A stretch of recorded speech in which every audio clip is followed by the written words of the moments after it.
Hey guys, welcome back to my YouTube channel. तो आज का लेक्चर जो है वो हमारा करंट इलेक्ट्रिसिटी का पार्ट 3 है। तो चलिए स्टार्ट करते हैं। आज का टॉपिक जो था वो हमारा कलर कोडिंग से स्टार्ट होने वाला था, बट कलर कोडिंग जो है वो डिलीटेड सिलेबस में है, तो इसलिए मैं आपको वो नहीं कराऊंगी। अब हम करते हैं अपना सीरीज़ ऑफ पैरेलल कॉम्बिनेशन। ये जो टॉपिक है वो भी कट हो चुका है, बट जो व्हीटस्टोन ब्रिज है वो सारी चीज़ें इसी से आती हैं, तो मैं ये जो टॉपिक है वो आपको कराऊंगी। तो चलिए सीरीज़ ऑफ पैरेलल कॉम्बिनेशन करते हैं। गाइस, चलिए सीरीज़ कॉम्बिनेशन को देखते हैं। सीरीज़ कॉम्बिनेशन का मतलब होता है जब रजिस्टर्स सीरीज़ में कनेक्टेड होते हैं विद एन ऑल्टरनेटिंग, मतलब एक वोल्टेज के साथ जो कि डीसी वोल्टेज है, डीसी सोर्स है। मान लीजिए VAB है और ये रेजिस्टेंस 1 रजिस्टर है और ये सेकंड रजिस्टर है। हाँ, इसमें क्या होता है अगर कॉम्बिनेशन सीरीज़ में होता है। सो गाइस, इसमें क्या होता है, इसमें जो करंट होता है, मान लीजिए पॉजिटिव टर्मिनल है और ये नेगेटिव है, तो जो करंट होता है उसमें सेम रहता है, बट जो वोल्टेज है वो डिवाइड होता है। तो अगर मैं इसका वोल्टेज देखूँ तो R1 के अक्रॉस मेरा V1 वोल्टेज है और R2 के अक्रॉस V2 वोल्टेज है। अगर मैं इसका नेट वोल्टेज VAB निकालना चाहूँ तो वो होगा V1 प्लस V2। एंड हमें पता है दैट VAB, इसको मैं लिख सकती हूँ I into R of series मान लीजिए, और V1 जो होगा वो होगा IR1 और V2 जो होगा वो होगा IR2। अगर इन सारी वैल्यूज़ को अगर इसमें पुट करूँ तो मेरे पास आएगा I into resistance of series is equals to resistance of 1 into current into resistance of second वाला। तो I जो होगा वो कॉमन आ जाएगा, तो इसमें रेजिस्टेंस जो होगा वो सिंपली ऐड हो जाएगा। मीन्स अगर हमारे पास रजिस्टर सीरीज़ में लगे होते हैं और इन पर कोई भी मैं अगर करंट अप्लाई कर दूं तो इसका जो नेट रेजिस्टेंस आएगा वो सारे जो भी रजिस्टर होंगे उन सब का सम आएगा। आई होप कि आपको नेट रेजिस्टेंस समझ में आ गया होगा इसका। अब नेक्स्ट करते हैं कि पैरेलल कॉम्बिनेशन। मान लीजिए कोई भी दो रजिस्टर हैं R1 और R2, ये जो हैं वो पैरेलल में कनेक्ट हैं with A DC voltage supply. तो इसमें अब क्या होता है, अगर पैरेलल में कनेक्टेड होते हैं तो जो वोल्टेज है वो सेम रहता है, बट जो करंट है वो डिवाइड हो जाता है। तो यहाँ पे मान लीजिए I1 करंट और यहाँ पे I2 करंट है।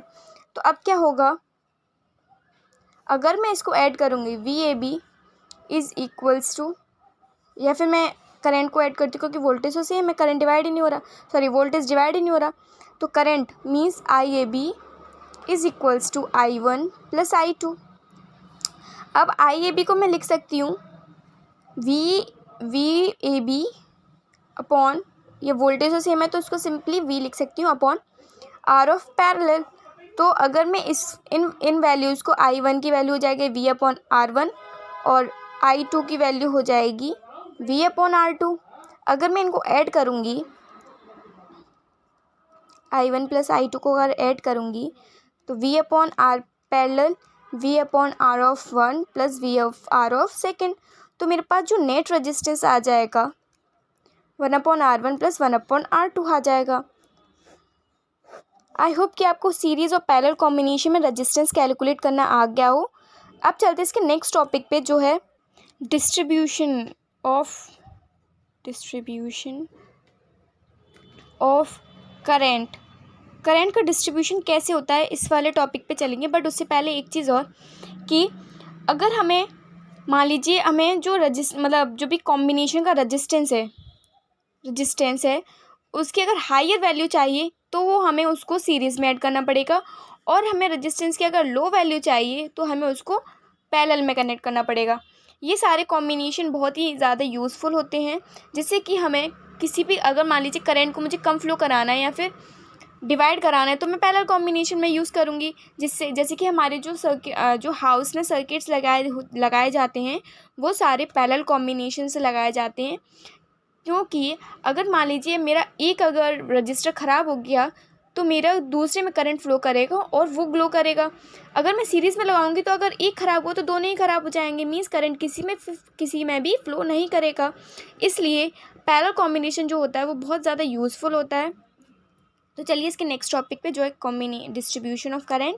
अब अगर डिस्ट्रीब्यूशन करंट का हो रहा है तो कौन सा कॉम्बिनेशन होगा, पैरेलल कॉम्बिनेशन। तो इसमें क्या होता है, ये मेरे पास एक सर्किट है जो जिसमें कि दो रजिस्टर्स जो हैं वो पैरेलल में लगाए गए हैं। तो अगर मैं इसका नेट रेजिस्टेंस निकालना चाहूँ तो वो आ जाएगा R1 R2 upon R1 + R2। अब जैसे कि हम लोग जानते हैं वोल्टेज अक्रॉस ए बी जो हो जाएगा वो हो जाएगा I × R कौन सा नेट रेजिस्टेंस जो होगा, तो ये हो जाएगा R1 R2 upon R1 + R2। ये आ गया हमारा voltage across A B. Next इसमें जैसे कि VAB अगर मैं फर्स्ट I1 के लिए निकालना चाहूँ तो वो आएगा VAB अपॉन R1। तो VAB अगर मैं VAB की वैल्यू लगाऊँ तो वो आ जाएगी R1 R2 upon R1 + R2 into 1/R1। तो R1 से अगर मैं ये कैंसिल आउट कर दूँ तो अगर मुझे करंट निकालना है अक्रॉस फर्स्ट रजिस्टर, मतलब फर्स्ट करंट निकालना है मतलब फर्स्ट करंट निकालना है अगर सर्किट के अक्रॉस, तो वो आ जाएगा I/R2 upon R1 + R2। Similarly अगर मुझे सेकंड करंट निकालना है तो वो आएगा I/R1 upon R1 + R2। I hope कि आपको समझ में आया हो। अब नेक्स्ट अगर मैं इन दोनों इक्वेशन को डिवाइड करूँ I1 अपॉन I2 तो वो आ जाएगी मेरे पास R2 अपॉन R1। इसका मतलब जो करंट होता है वो रेजिस्टेंस की इन्वर्स रेशियो में होता है। तो अगर तो ये जो है ये चीज़ बहुत ज़्यादा यूज़ होती है क्वेश्चंस में, क्योंकि अगर हमें निकालना है कि रेजिस्टेंस का रेशियो हमें दे रखा है तो हमें करंट का रेशियो निकालना है, तो हम क्या करेंगे, जो उसका रिवर्स रेशियो आएगा वही हमारा करंट का रेशियो हो जाएगा। आई होप कि आपको ये वाला टॉपिक समझ में आ गया हो। इस नेक्स्ट टॉपिक हमारा आता है सेल्स। सेल्स क्या होते हैं? सेल्स जो होते हैं वो एक तरीके से पंपिंग डिवाइस की तरह काम करते हैं जो कि मेंटेन करते हैं चार्ज की फ्लो को। तो अगर सेल को डिफाइन करना हो तो हम कर सकते हैं कि the device which maintains the potential difference between any two points in a circuit. तो गाइस इसका जो है यूज़ बैटरी बनाने में भी होता है, क्योंकि देखो अगर हम एक सिंगल यूनिट ले रहे हैं सेल की तो वो सेल कहलाता है, बट अगर हम उसको कंबाइन कर दें 2-3 यूनिट को तो वो हमें कॉम्बिनेशन मतलब बैटरी देता है। और जो सेल का सिंबल है वो 2 डैश से शो होता है। एक बिग डैश मतलब बड़ा डैश होता है और एक छोटा डैश होता है।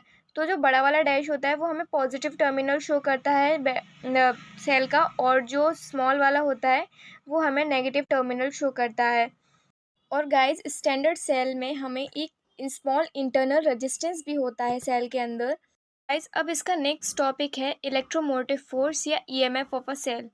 ईएमएफ का मतलब होता है कि जो पोटेंशियल डिफरेंस होता है किसी भी सेल के अक्रॉस, तो potential difference across the cell जबकि कोई भी करंट उसमें फ्लो ना कर रहा हो, इसका मतलब सर्किट क्या हो, ओपन हो।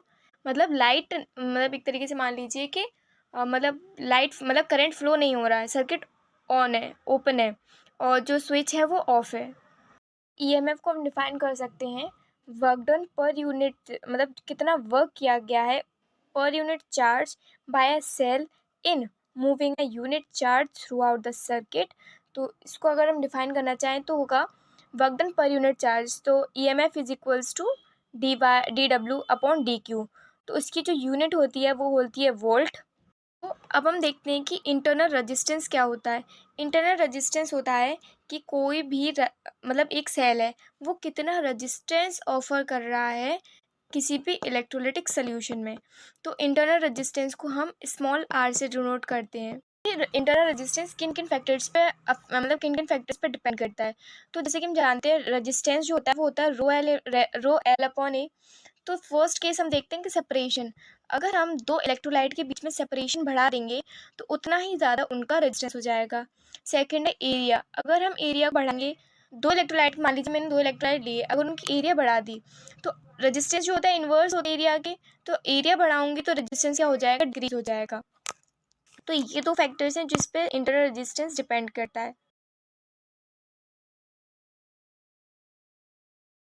अगर हम और भी फैक्टर्स देखना चाहें तो वो हो सकते हैं टेम्परेचर पे डिपेंडेंसी कैसे होती है, और सेकंड है हमारा नेचर ऑफ इलेक्ट्रोलाइट।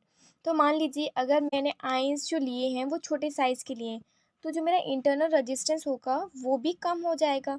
सेकंड है टेम्परेचर।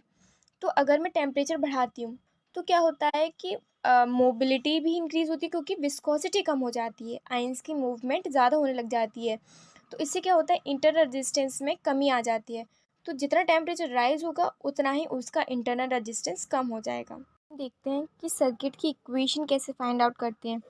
सर्किट इक्वेशन, तो जैसे मान लीजिए मेरे पास एक सर्किट है जिसमें एक ईएमएफ वोल्ट का एक सेल लगा है जिसका इंटरनल रेजिस्टेंस स्मॉल आर है, एंड और उसके साथ में हमारा एक कैपिटल रजिस्टर मतलब रजिस्टर लगा हुआ है। तो इससे क्या होगा, मान लीजिए मैंने करंट फ्लो कराया आई। अगर मैं आई करंट फ्लो करा रही हूँ तो इंटरनल रेजिस्टेंस में स्मॉल करंट फ्लो होगा आई आर, और जो हमारा एक्सटर्नल रेजिस्टेंस में उसमें भी करंट आई आर फ्लो होगा। तो देखिए E is equals to I R plus I R कर सकते हैं, क्योंकि हम जो नेट है ई इज इक्वल्स टू इस वाले जो हमारे पास टोटल रेजिस्टेंस है, टोटल करंट फ्लो हो रहा है उसका हम सम करेंगे।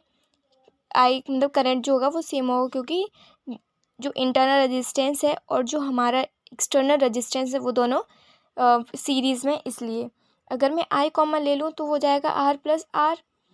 तो मेरे पास जो करंट की वैल्यू हो जाएगी वो आ जाएगी E upon R plus R. Next हम देखते हैं कि हमें पता चल गया कि E is equals to I R plus I R होता है, बट आई आर को हम क्या लिख सकते हैं, वी। तो अगर हम वोल्टेज और ईएमएफ में निकालना चाहें तो वोल्टेज जो होता है ई माइनस आई आर होगा। इसका मतलब जो हमारा, जैसे मान लीजिए कोई भी सर्किट ओपन सर्किट है, उसमें मान लीजिए 5 वोल्ट का ईएमएफ है, तो जो हमारा जब सर्किट ओपन सर्किट होगा, सॉरी क्लोज्ड सर्किट होगा, तो कुछ ना कुछ अमाउंट ऑफ करंट जो है वो इस इंटरनल रेजिस्टेंस में भी हो जाए, मतलब फ्लो होगा। तो जितना हमें बाहर जो इतना आउटपुट मिलेगा वो हमेशा ई से, मतलब ई हमेशा बड़ा होगा वी से, मतलब वोल्टेज जो हमारा, इसको हम बोलते हैं terminal potential difference. Potential difference, और जो टर्मिनल पोटेंशियल डिफरेंस है वो हमेशा छोटा होता है जो ईएमएफ होता है सेल का। आई होप आपको ये इक्वेशन समझ में आ गई होगी कि ये ऐसा क्यों होता है। और ये जब होता है जब सेल डिस्चार्ज हो रहा है, इसका मतलब डिस्चार्जिंग ऑफ अ सेल। अगर चार्जिंग हो रही होती सेल की तो हम लिखते V is equals to E plus I R, क्योंकि करंट जो हमारा वोल्टेज है वो करंट को अपनी अंदर यूज़ कर रहा है, इसलिए। अब हम नेक्स्ट टॉपिक देखते हैं। जैसे मान लीजिए मेरे पास एक सर्किट है, अब मुझे इसका इंटरनल रेजिस्टेंस निकालना है, तो पहले मैं कैसे निकालूंगी। तो सबसे पहले हम चेक करते हैं कि सर्किट ऑन है कि ऑफ है। ये सर्किट ओपन सर्किट है, तो इसका मतलब करंट इसमें कुछ भी फ्लो नहीं कर रहा होगा, तो जो वी वोल्टेज होगा वो हमारा ईएमएफ के इक्वल होगा। सेकेंड केस में हम इसको ऑन कर देते, मीन्स क्लोज्ड सर्किट। इसमें क्या होगा, जो हमारा V हो जाएगा वो हो जाएगा E माइनस आई आर, क्योंकि सेल क्या होने लग गया, डिस्चार्ज होने लग गया, क्योंकि करंट इसके बाहर आने लग गया। तो हमें जैसे पता है I को हम लिख सकते हैं E upon R plus internal resistance. तो ये हो जाएगा V is equals to E, अगर मैं कॉमन ले लूँ हो जाएगा 1 minus R upon R plus R. Then V upon E is equals to R upon R plus R. तो हम जानते हैं जैसे इंटरनल रेजिस्टेंस को हम अगर अलग करके लिखें तो वो हो जाएगा E upon V minus 1 into capital R. तो इस तरीके से हम इसका इंटरनल रेजिस्टेंस निकाल सकते हैं। अब हम देखते हैं कि अगर हम ग्राफ बनाना चाहें बिटवीन V एंड I के तो वो क्या बनेगा। तो हम जानते हैं कि V is equals to E minus I R होता है, तो V is equals to minus I R plus E. तो ये हमारी इक्वेशन बन गई है y is equals to M X plus C, but यहाँ पे स्लोप क्या है, नेगेटिव। तो इसके अकॉर्डिंग जो हमारा ग्राफ बनेगा वो कुछ इस तरीके से बनेगा। ये V वोल्टेज से और ये करंट है, तो ये जो होगा वो हमारे पास ईएमएफ होगा सेल का। और नेक्स्ट सॉरी, ये जो केस है इसके दो केस हो सकते हैं, बट ये जो केस है, सॉरी डायग्राम थोड़ा गलत बन गया, दिस स्लोप इज़ नेगेटिव, तो इसका ये जो वोल्टेज और ये करंट का स्लोप आएगा वो नेगेटिव आएगा। और जो हमारा ये जो इंटरसेप्ट है वो हो जाएगा ईएमएफ। ये केस होता है डिस्चार्जिंग का। बट अगर हम चार्जिंग का केस देखना चाहें तो जैसे कि मैंने बताया E plus I R is equals to V, तो ये बनना है Y is equals to M X plus C. तो इसका स्लोप आएगा वो आएगा straight line with an intercept E. अगर हम वी और आर में ग्राफ देखना चाहें तो जैसे कि हमें पता है equation V is equals to E minus I R, V is equals to E minus ही upon R plus R into R, V is equals to E one minus R upon R plus R, V is equals to E R upon R plus R. जब कि open circuit होगा, open circuit, तो R जो होगा वो infinity हो जाएगा। तो इसलिए अब देखते हैं,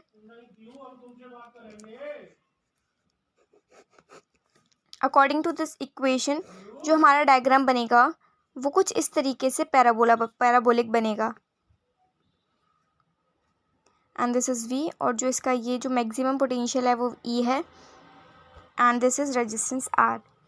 तो अगर हम बोलें कि ये जो मान लीजिए मेरा कोई भी रेजिस्टेंस, मतलब कोई भी ओपन सर्किट है, ओपन सर्किट, उसमें जो रेजिस्टेंस होगा वो कितना हो जाएगा, इन्फिनिटी। इसका मतलब उसमें कोई भी एक्सटर्नल रेजिस्टेंस नहीं होगा, तो जो करंट हो जाएगा वो मैक्सिमम हो जाएगा E by small R, internal resistance. तो वो अब हम देखते हैं, क्वेश्चन आता है कि अगर शॉर्ट सर्किट कर दें तो उसका टर्मिनल पोटेंशियल डिफरेंस क्या होगा। तो जो टर्मिनल पोटेंशियल डिफरेंस हम निकालना चाहेंगे that V is equals to E minus I R होता है, E minus E upon R plus R into R. ये मेरा ज़ीरो कर दिया, ये मैंने क्या कर दिया, इन्फिनिटी, मतलब ये कितना हो जाएगा, ज़ीरो। ये आर से आर कट जाएगा तो जो टर्मिनल पोटेंशियल डिफरेंस हो जाएगा वो कितना हो जाएगा, ज़ीरो। आई होप गाइस कि आपको आज का लेक्चर समझ में आया हो। आज का जो टॉपिक है वो हम यहीं फिनिश करेंगे। नेक्स्ट हम स्टार्ट करेंगे, इसमें आता है कॉम्बिनेशन। अगर हम बहुत सारे सेल्स का और बहुत सारे वो रेजिस्टेंस का अगर कॉम्बिनेशन कर दें तो क्या इफेक्ट पड़ता है। So guys, I will see you in next class. Bye bye till now, take care.